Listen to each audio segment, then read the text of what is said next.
নমস্কার, কেমন আছেন সবাই? আমার আর একটি নতুন ব্লগে আপনাদের সকলকে অনেক অনেক স্বাগত জানাই। আশা করছি আপনারা খুব ভালো আছেন, সুস্থ আছেন। আমরাও ভালো আছি। আজকের দিনটি হচ্ছে সোমবার, আর এখন বিকেল হচ্ছে 4টের মতন বাজে। আর বাইরে কি সুন্দর বৃষ্টি হচ্ছে দেখুন। আর এই বৃষ্টিতে কিন্তু আমি নিজেকে একদমই আটকাতে পারছি না, সরাসরি চলে এসেছি রান্নাঘরে। আজকে বানাবো হচ্ছে একদম নিরামিষ পেঁয়াজ রসুন ছাড়া মোমো বানাবো।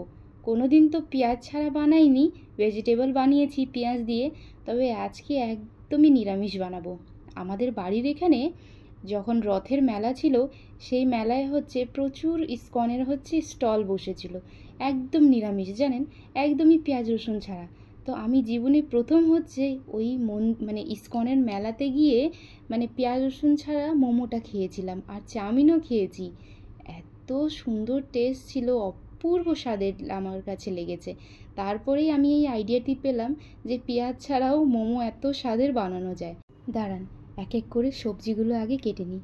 প্রথমে হচ্ছে এই যে ছোট্ট সাইজের একটি বাঁধাকপি নিয়েছি, ভাবছি এই গোটাটাই দিয়ে দিব, কারণ মোমোর ভিতরে একটু সবজি হোক বা চিকেন, ননভেজ হইলে চিকেন মাটন, মোমোর ভিতরে পুরটা বেশি থাকলে খেতেও কিন্তু ভারী স্বাদের লাগে। তো আমি আজকে হচ্ছে এই নতুন হচ্ছে এই চপারটা ব্যবহার করছি। আমার কাছে আরেকটি রয়েছে, সেটা হচ্ছে এই হাত দিয়ে যে টানে চপারটা, সেটা মা দিয়েছিল, সেটাও রয়েছে। আর এটি হচ্ছে নতুন। এই চপারের মধ্যে এক এক করে সবজিগুলো চপ করে নেব। দেখুন কি সুন্দরভাবে হয়ে যাচ্ছে। তবে হ্যাঁ, এই চপারে কিন্তু হাতটা ব্যথা হয়ে গেছিলো আমার। আর ছোট্ট যে চপারটা হয়, যেটা ওই রশির মতন হয়, টানতে হয়, সেটা কিন্তু খুবই সুবিধা লাগে। এটা দেখলাম বেশ শক্ত, উপর থেকে যে আমি প্রেস করছি না, ওই জিনিসটা না একটু শক্ত ছিল। এই যে দেখুন কি সুন্দর কুচি হয়েছে। তবে যেটা হাত দিয়ে টেনে আমরা করি, রশির মতন যেটা থাকে, সেটাতে একটু বেশি আরও কুচি হয়, এটাতে হালকা একটু মোটা মোটা ছিল। তাও ভালোই লাগবে। চলুন এক এক করে আমি সবজিগুলো চপ করে নিচ্ছি।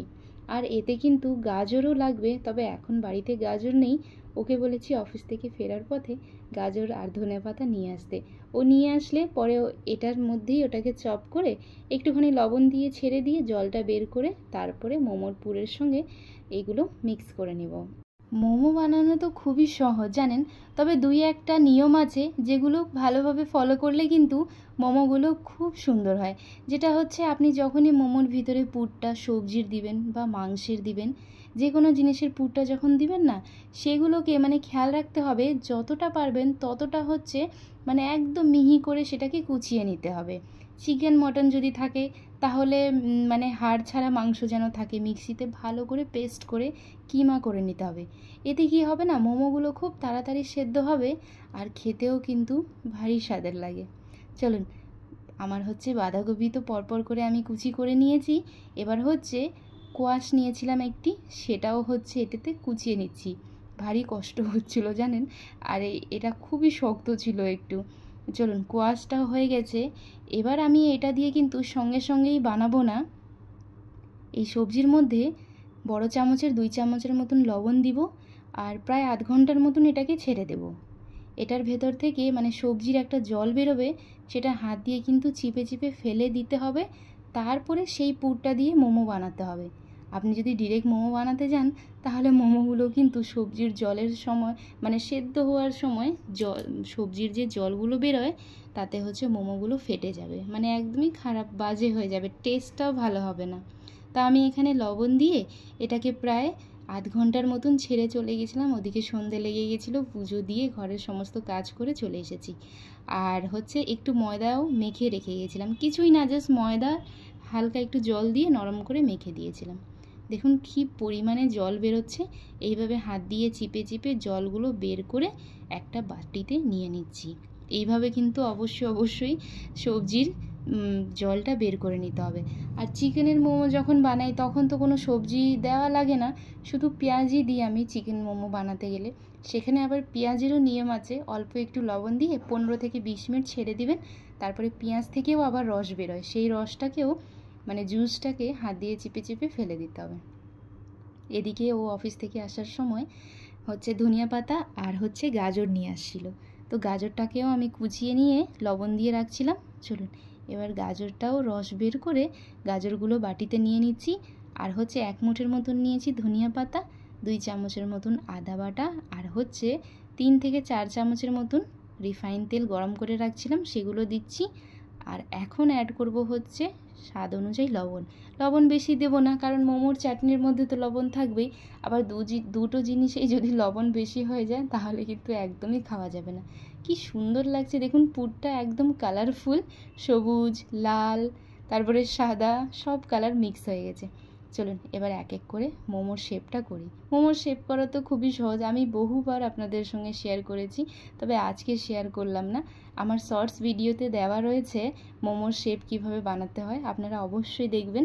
যদি ভালো লেগে থাকে তাহলে অবশ্যই চ্যানেলটিকে একটু সাবস্ক্রাইব করে দিবেন। তো চলুন, আজকেও হচ্ছে রাইস কুকারেও বানাবো, কারণ আমার কাছে মোমোর বাসন নেই, আর খুব সুন্দর হয়ে যায় রাইস কুকারেও, জানেন।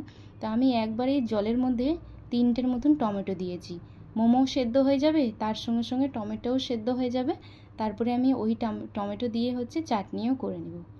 15 মিনিট পর দেখতে আসলাম, কি সুন্দর দেখুন সেদ্ধ হয়ে গেছে, একদম ফুলে ফুলে আরও সাইজে ডবল হয়ে গেছে। চলুন এগুলোকে বের করে হটপটে রেখে দিচ্ছি যাতে গরম থাকে, পরে আবারও ওই ভিতরেই রেখে দিব। আর হচ্ছে টমেটোগুলো যে ছিল সেগুলো বের করে নিচ্ছি। আর আজকে ভাবছি টমেটো হচ্ছে চাটনিটা 2 রকমের বানাবো। একটি হচ্ছে ধনিয়া পাতার সবুজ চাটনি, আর একটি বানাবো হচ্ছে মিষ্টি, মানে সাদা রঙের যে চাটনিটা হয় সেটা বানাবো। আমাদের এখানে প্রায় মানে কিছু কিছু দোকানটি রয়েছে যেখানে মোমো খেতে গেলে না আপনাকে 2 রকম থেকে 3 রকম মতন চাটনি দেয়। যেমন ধনিয়া পাতার, তারপরে লাল চাটনি যেটা শুকনো লঙ্কার হয়, তারপরে ওই নারকেলের মতন একটি সাদা সাদা চাটনিটা থাকে সেটা। আমরা তো কোনো দিনও বাড়িতে ওই সাদা চাটনি বানাতাম না, মা সব সময় হচ্ছে ধনিয়া পাতা, টমেটো, রসুন, পেঁয়াজ দিয়েই চাটনি করতো। তবে আজকে আমিও ভাবছি দোকানের মতনই করব। দাঁড়ান, প্রথম ব্যাচটি তো হয়ে গেছে, এবার এটি হচ্ছে দ্বিতীয়। 4-5টা এক্সট্রা ছিল, ভাবলাম উপরেই দিয়ে দিই, আবার 4-5টার জন্য আবার আলাদা করে রাইস কুকারে দিতে হবে, থাক একবারেই সেদ্ধ হয়ে যাবে। এদিকে হচ্ছে সেদ্ধ হচ্ছে যতক্ষণে আমি মোমোর চাটনিটাও চলো ঝপাঝপ করে বানিয়ে ফেলি। প্রথমে বানাবো হচ্ছে ধনিয়া পাতার যে গ্রিন চাটনি সেটা। বেশ খানিকটা নিয়েছি কাঁচা লঙ্কা, 4টে নিয়েছি টমেটো, স্বাদ অনুযায়ী লবণ, একটু জিরে, একটু রসুন, পেঁয়াজ দেওয়া যায়। আজকে কিন্তু একদম নিরামিষ করব। হয়ে গেছে সবুজ চাটনি, এবার বানাবো হচ্ছে বাদামের সাদা চাটনি। নিয়েছি বাদাম, কাঁচা বাদামটাকে প্রথমে ভেজে নিয়ে উপরে খোসাগুলো ফেলে দিয়েছি, 2 চামচ সাদা তিল, স্বাদ অনুযায়ী লবণ, 1 চামচ দিয়েছি চিনি। ভালো মতন করে পাটাই বেটে নিয়েছি, আর অল্প একটু জল দিয়ে ওই চাটনিগুলোকে একদম একটু পাতলা করে নিতে হবে, তাহলে একটু ভালো লাগে। এই যে দেখুন 1 চামচের মতন জল দিয়েছি, আর চাটনিগুলোকে একটু পাতলা করে নিচ্ছি। চলুন, ঝাল চাটনি আর মিষ্টি চাটনি দুটোই রেডি। এবার আমাদের মোমোটাও কিন্তু রেডি হয়ে গেছে। ভারী সুন্দর লাগছে কিন্তু দেখতে, তাই না? আর আমার কাছে কিন্তু এই সবুজ চাটনিটাই বেশি ভালো লাগে। চলুন, মোমোটা তো কিন্তু রেডি হয়ে গেছে। এবার হচ্ছে প্রথমে ওকে দিয়ে দিই, সন্ধ্যাবেলা আজকে কিছুই খায় নাই তো, ওর প্রচুর পরিমাণে খিদে লেগেছে। আর তার মধ্যে নিরামিষের দিনে দেখা যায় যে খিদে একটু বেশিই লাগে অন্যান্য দিন থেকে, তাই না বলুন? তো চলুন আজকের ব্লগটাও তাহলে এখানেই শেষ করছি। সবাই ভালো থাকবেন, সুস্থ থাকবেন, আমাদের ইউটিউব চ্যানেল madhav.priyanka ব্লগের সঙ্গে থাকবেন। আমি দেখা করব আপনাদের সঙ্গে আবারও একটি নতুন ব্লগ ভিডিও রেসিপি নিয়ে। ব্লগটি যদি ভালো লেগে থাকে তাহলে অবশ্যই চ্যানেলটিকে সাবস্ক্রাইব করুন।